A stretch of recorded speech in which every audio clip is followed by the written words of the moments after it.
Welcome, everyone. Welcome back to Gifts from the Edge. Today, we're chatting with Larraine Becker, who's the founder of LB Tuition. And I'm really excited about this one because I really do think this is a potential game changer for so many young people, particularly people in the high school space. And if you know my background, you know that's something I'm really passionate about. She's a recent graduate of the Passion to Profit business coaching program that I run at TAFE, New South Wales. And I just love this problem that she's showing up to solve. Larraine, welcome. Thanks for being here. Thanks, Andrew. Thanks for inviting me to come onto your podcast. It's my first ever podcast. You're very welcome. Very welcome.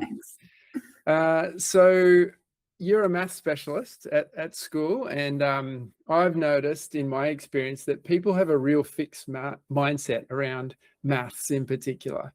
They usually come in with this idea of that they're either good at maths or not good at maths, and that's the end of it. You know, we're not going any. If they're not good at it, it's sort of like a burden that they're going to have to bear. And if they are good at it, then you know, great for them, lucky them. Were you always good at maths? Was that your childhood experience or your learning experience through school? I wouldn't say I was always good at maths, but I always liked maths. And I think that's to do with my maths teacher and just the school as well. I grew up in a small town in South Africa, so the school was small. You still felt like you belonged, I guess, in a way, and you know, there were the normal issues that kids have at school. I'm still sure these days, and even worse these days. But yes, I always felt like I never felt actually like I can't do this maths. I'm stupid, or I couldn't go anywhere for help. So I had the, I guess, privilege where my maths teacher was always happy to help us. Yeah. Especially in high school, he was a great maths teacher, but he was also pretty tough. He wouldn't, if there were always kids in the class that didn't, you know, they would muck around and play around and won't take things seriously, and he wouldn't really give them the time of day. But if you were serious about maths and if you really wanted to become better, no matter if you were really struggling or really good at it, he always gave you his time and was more than willing to help you.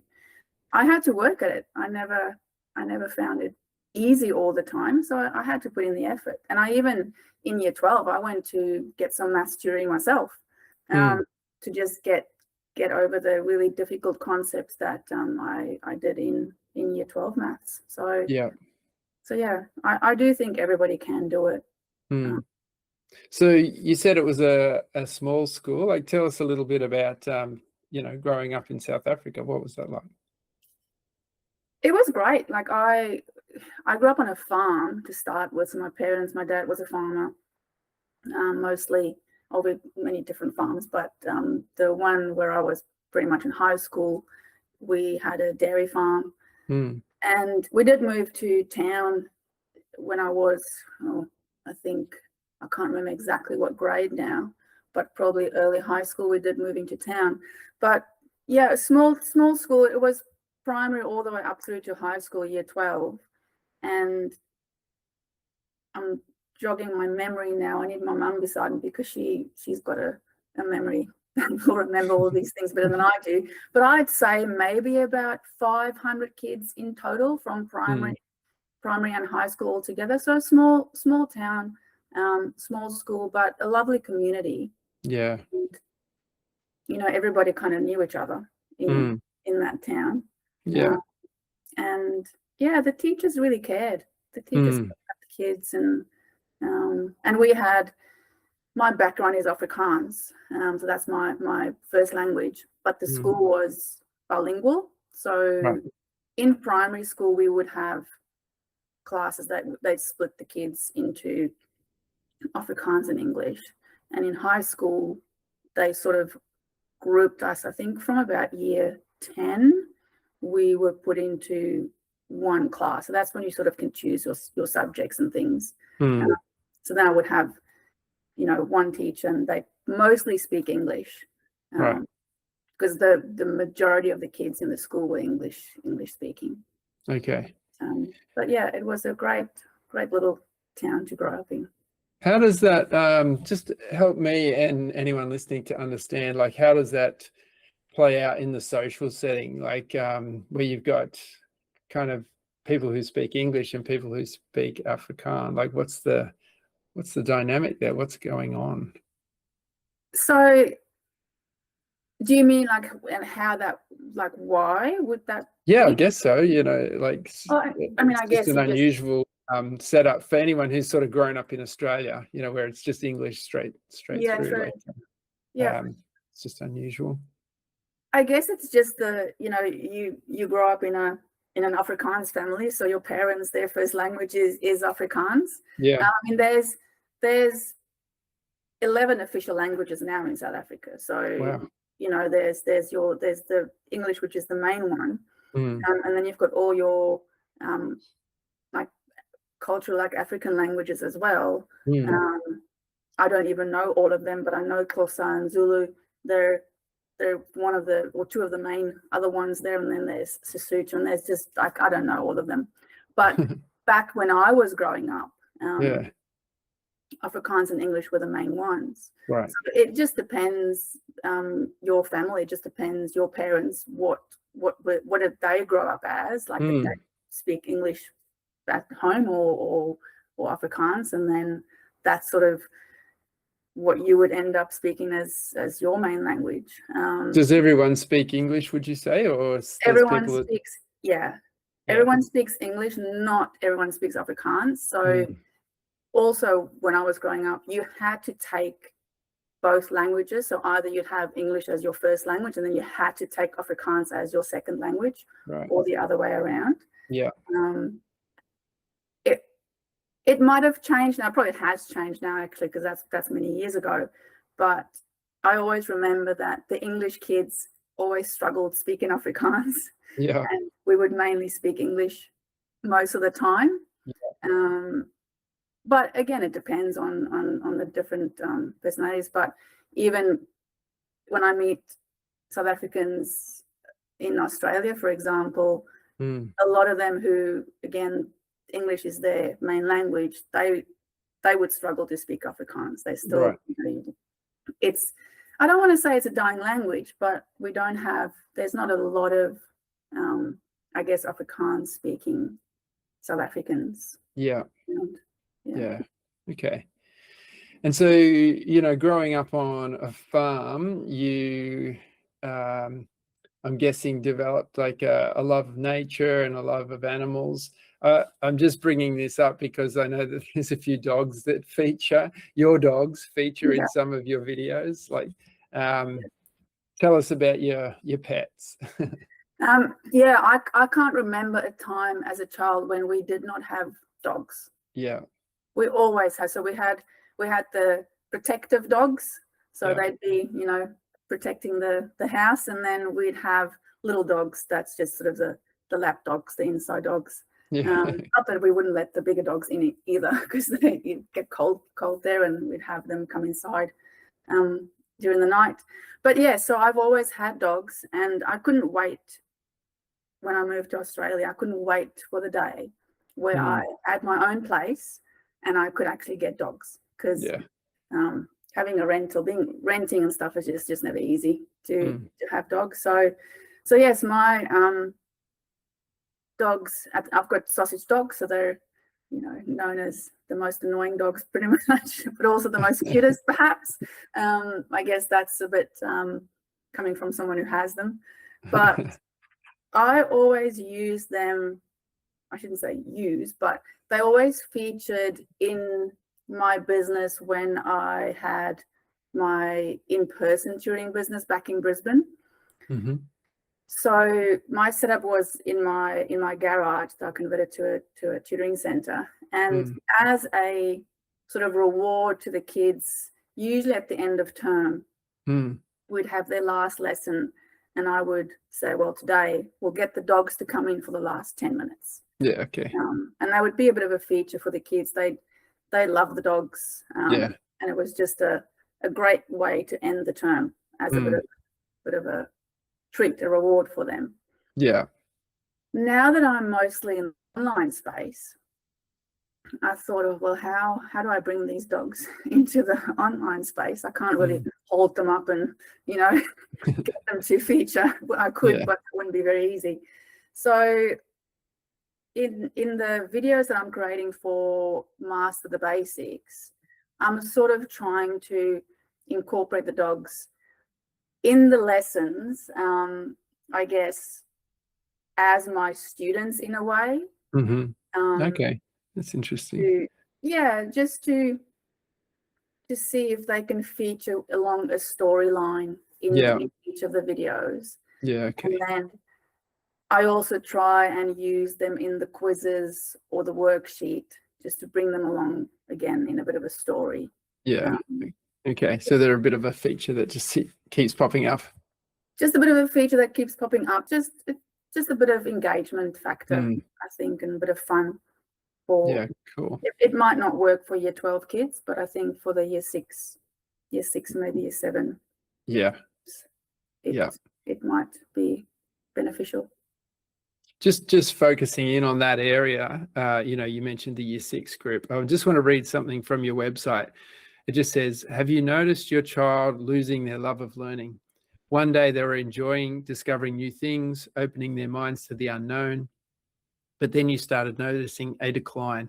The light has gone out and they're not excited or interested in learning anymore, especially not in maths class. You constantly hear, I'm not good at maths. And when I read that, I thought that's a moment that there's probably so many parents out there that would relate to that. And really it's describing a crossroads, not just in, you know, their maths career, so to speak, but also their learning in general. Like, what do you think is going on at that point? If you could give us your insights, like what do you think's happening for that young person? I think the tricky thing with maths is that the concepts build on top of each other. So if they struggled in primary school and they've had, for whatever reason, they just didn't really understand the building blocks that's necessary for year 7 and for high school, then that's going to create obvious difficulties for them in high school. Yeah. And sometimes the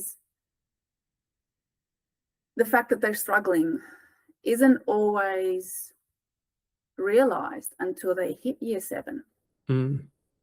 Because sometimes, for whatever reason, again, it's not picked up, or it's not taken seriously, or you know, it's and something I really don't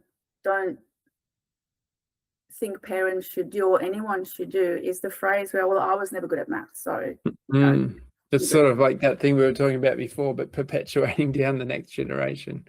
That's right. And I don't think that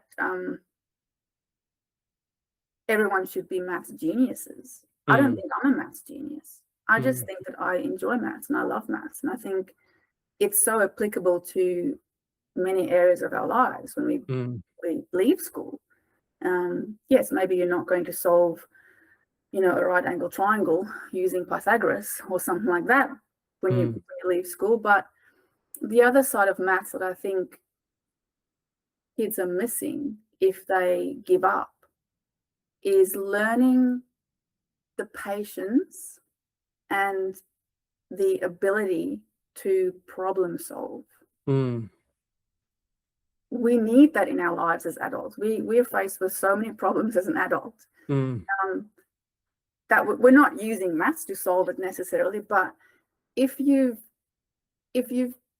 been given the opportunity, I think at school, to persevere, and if you've been challenged and motivated at school by the teachers and by your parents to not give up and to just give things a go, I think just solving everyday problems will be so much easier for you, because you would have, you know, faced a maths problem and a really hard problem, And if you end up actually understanding it and solving it, that's an achievement. That's amazing. Yeah. I think these days people don't get bored anymore, right? You start a show on Netflix, it's boring, you stop, you watch something else. We've got so many things out there these days that just, it makes life so interesting. So we're not learning, getting used to being bored, to struggle, to, just sit with something. If it takes you half an hour to sit with that something and solve it, yeah, that teaches you something. I think kids are losing that. They're losing that ability to just sit with a problem. It's boring, but you know what? Sometimes boring is good. Yeah. Yeah. It Yeah. lead to something really amazing at the end. Yeah. Yeah. I've been thinking about, the different frames of learning, and there's two distinct ones. There's probably more, but there's two distinct ones that I think are really important. One is like the frame of adventure, seeing everything as a potential adventure. And I guess there's an inbuilt excitement in that, but there's also moments of struggle, which is what you're talking about, the boredom moments, or those moments of struggle that and I think there's been a lot of pressure put on teachers to make everything exciting, and in the world of constant media bombardment and constant stimulation, teachers, the way school is set up is that teachers just have to like somehow compete with that. And it's like you say, there's people are forgetting about, or just losing that skill of sitting still and wrestling with a problem. But the other one is creativity, being able to, I guess it's another form of problem solving, creativity, where you go through and you wrestle with a problem. And I sort of see that maths is one of those processes that you can also learn logical process as well, like step-by-step process, which enables you to solve heaps of different problems. So I totally agree with what you're saying. Yeah. Is there anything else that you think is sort of going wrong for parents or young people at that point where learning's starting to lose its spark? I probably think that if in a subject like maths, they just have never felt like they've succeeded. I think if it starts in primary school and I don't know if it's still the case in primary school, but I know from when I used to actually tutor a lot of primary school kids as well, the emphasis is put on how fast can you solve this question, how fast get to an answer. Yeah. And I think if you're a kid who always either didn't solve the problem or were last, that already gives you a confidence knock. Think I'm not good at this. And that whole concept of having to solve something really fast, I see so often in year 7 kids, because they come and they're like, well, they haven't been taught to write down the process. And I know in primary school, you don't want them to write down a whole bunch of, like a whole page of anything. Even in high school, they don't do that either. But they do need to learn a little bit that, well, it's not just about the answer, it's about the process, it's about the step, understanding every step. And when they get to high school, they're expected to show their work. They're expected to have some steps in a process. Yeah. And if they all of a sudden now have to do that in high school, then that's another, I think, form that just, or problem that creeps up, and they just can't do it. They just don't. Now there are learning difficulties, obviously, as well, that some students are competing with and that they're struggling with. But yeah, so I think there's there's habits that are learned in primary school that kids try and continue in high school, and unfortunately it's not going to benefit them. It's going to be harder for them to then start learning how to write down the process if they haven't tried doing that in primary school. I also think time is a massive factor in kids, or for kids these days, where they've got so many opportunities under the sun to do every single after school activity that is available to them. So then schoolwork just becomes a forgotten topic or a forgotten something. Yeah. And it's not the most important thing. Mm. And I really think that parents need to, and I do think it ultimately it is the parents' decision while kids are still at school. I do think parents need to start really thinking about, how much do their children really need to do after school, and how much time are they really, or how much time really is available for their kids to do some homework and to just sit with that work and work through it, and then have some downtime as well. We all need.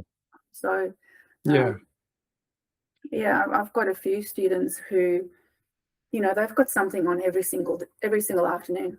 Yeah. They're busy every single afternoon. So that only leaves evenings to do something. And do you think that there's sort of something in us as parents that want to feel like we're doing the best for our child, and therefore we give them all of these 101 opportunities, whereas sometimes what we might be the best thing for them is to create spaces where they, like you say, can get bored, they can have time to sit, reflect, not be hurried, not be rushed, not be stressed?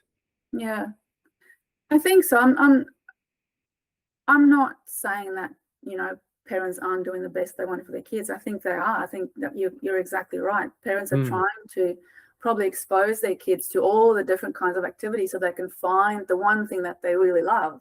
Yeah. But I think there's a fine line there between just filling up their schedules and just stopping or not helping their children from just experience, or just giving them the opportunity where they still do have time for work. And then the other thing is that kids start working at, I don't know what age these days, they've got a job. So they're not just going to school, doing their afternoon activities, they're working as well. Yeah. Schoolwork just doesn't fit in anywhere. Yeah, I think it's been one of those things that, as we know, the education system's built on a model that was designed 100 years ago. And 100 years ago, I think you could expose young people to a broad cross-section to say, okay, now you've seen everything. What do you want to do? Where do you want to go? Whereas I think a long time ago, that stopped being a reality. There's no way you can see everything in the 10, 12, 13, whatever years it is of school. We really have to, and the phrase lifelong learner has been around for a long time, but I don't think we've quite got that mindset where we have to rethink the approach and go, okay, well, what is important? And make some choices. Like, I personally think that, the work, having part-time work is a good thing because of the skills that they get, the real life skills that they get. But I also think some of the skills that you're talking about, the numeracy skills are so fundamental to being a building block to whatever it is that they're going to experience later in life, not just in school, but, later in life as well. Yeah. So you've got a number of different programs that help students to, overcome some of those struggles. Can you tell us about those programs? So I've got, I guess, my most recent one, it's Master the Basics. And Yeah. that program is mostly targeting year 6 kids. Mm-hmm. And it's focusing on the number and algebra strand for year 6. Mm-hmm. And the reason why I've chosen the number and algebra strand is because that's the topics or the concepts in year 7 maths that I see kids struggle with the Mm-hmm. most. And fractions, everybody knows about fractions. If I still have kids in year 10, year 11, year 12, and they still struggle with fractions. Yeah. Yeah. You know, so if they can get into high school and they've understood those concepts, Mm. they haven't just glanced over it and they've got a tick and they're moving on. I really think that it will help them to just start year 7 being confident rather than playing catch up. Yeah. And I've got one of my current students who's doing that, you know, playing catch up, and he's not the only one. I've had many students who get to year 7 and they can't add fractions. They, you know, another thing is times tables. Not that we're going to be learning times tables in Master the Basics, but it's just some of those things that really is important. Yeah. So yeah, that's one of the main programs that I've launched. That's starting on the 20th of July. Do you want me to tell you a bit more about how it's going to work, or? Sure. So it's going to be a 25-week program. It might go a little bit over, but for now we'll say it's 25 weeks. Yeah. So it's going to cover term 3 and term 4. So it's going to run from the start of term 3 all through to the end of the year. And it will include a weekly video that is a short, engaging video where I explain a topic or concept, just one concept. And that's where the dogs might feature every now and again. So the process would be that video is released every Monday. Kids watch it, and then there's a quiz and a worksheet that's attached to that topic as well. Okay. And then there'll be a weekly live Zoom catch up with me. Okay. It will be a group session. I'm going to keep it small, but there'll be a group session where we will answer any questions, maybe do a few more practice questions, and just have some fun around that topic. Yeah. Yeah. Okay. And so that's, as you said, focusing on the number and algebra strands. They're the foundational strands you were saying. They're probably the more abstract strands, aren't they? You know. Yeah. Kids usually, in my experience, in primary school, they tend to be quite okay with the geometry strand. They're quite okay with the probability and statistics strands as well. Yeah. So it's usually the number and algebra one where they fall down. Yeah. And you can sort of see why. I mean, if you could change the way maths is delivered, you know, across the state or really across the world, because it's pretty much the same everywhere, would you leave those to later, or you think it is good to get in early and just, you know, get a good handle on those abstract concepts? I think it is good to have a handle on them earlier. But I think that what happens is that kids just don't have the handle on them. So I don't know if it's skimmed over. It's skimmed over. So it's I think the curriculum is too full. Yeah. I think we're trying to cover too much. Yeah. And not just in maths. I think that it could be skimmed back quite a bit in all areas. Yeah. And focus on the core. So essentially what parents are doing, if they're choosing, you know, this Master the Basics program with you, that they're not doing something else, they're not doing a sport or I don't know, musical instrument or probably more likely an hour of Minecraft, or there's a sacrifice of maybe an hour or two a week, and putting more energy and effort into these basics that are going to I guess it's like an investment for their future, isn't it? Their future educational career. Yeah. Yeah, that's cool. So if you were speaking to a parent who was concerned about their child's progress, their child fit that description of they could see them kind of closing down and losing their spark to learning, what advice would you give them? I mean, obviously go and join your program. That would be a great thing that they could do, but what other advice might you be able to give them to help bring that alive again? I think the big thing that I'm not sure if it is happening in homes and in schools, but to have kids just have the openness to come to mum and dad and say, I really don't get this. I'm really struggling with maths, but I really want to understand it. So I think making sure that your child feels that they can come and talk to you, and most parents probably think that, well, yeah, but I do that. But maybe your child doesn't feel like that. Maybe they're worried, or maybe they feel that in primary school I'm the worst at maths and I'm just going to get into trouble, or I'm just stupid, or I don't really I'm just bad at maths. I think it is easy for kids to take on that idea of, when I perform well, then I'm liked, or I perform well, then I'm acceptable. And so there's a natural disincentive to show up with problems. Your parents are busy, parents have got their own issues and problems and challenges that they're dealing with. Kids innately don't want to add to that burden.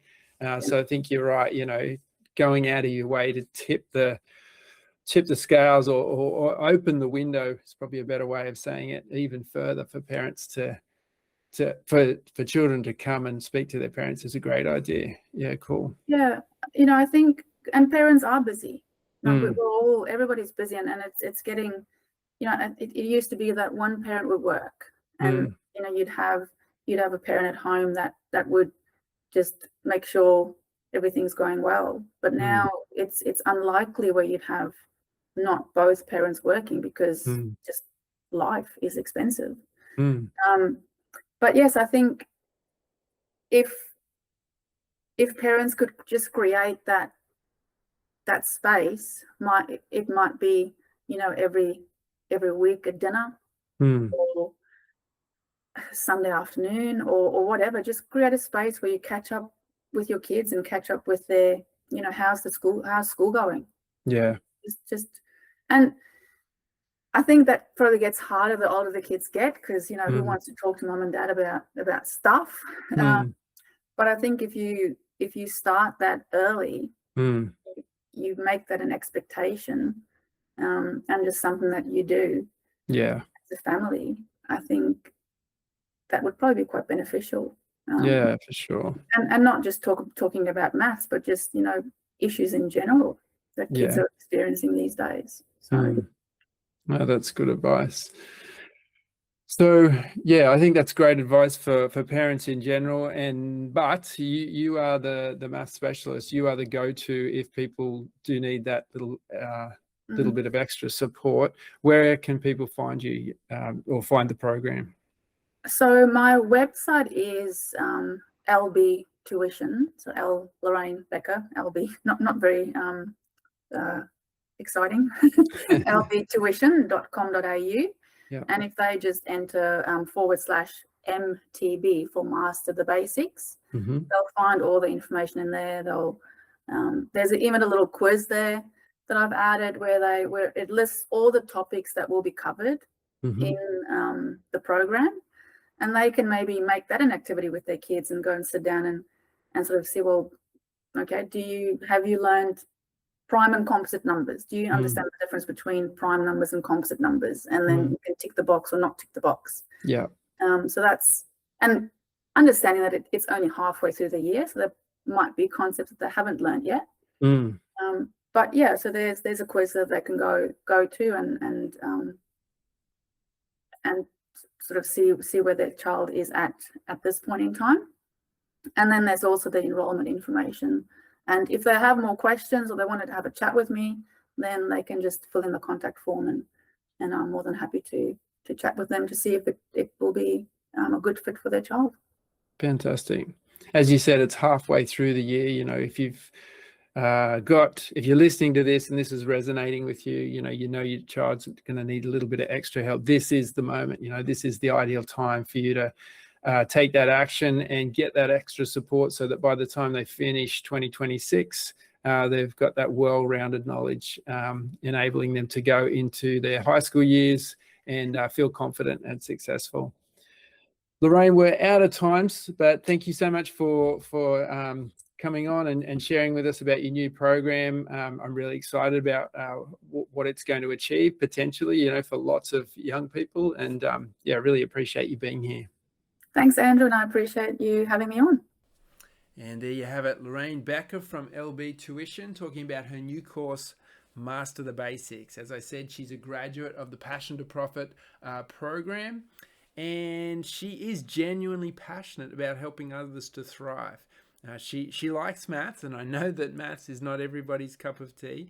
A lot of adults I know have switched off to maths very early in their high school career, which I guess is all the more reason why they should understand, or you should understand, that this is such a critical thing. You know, this is a really important thing to get right.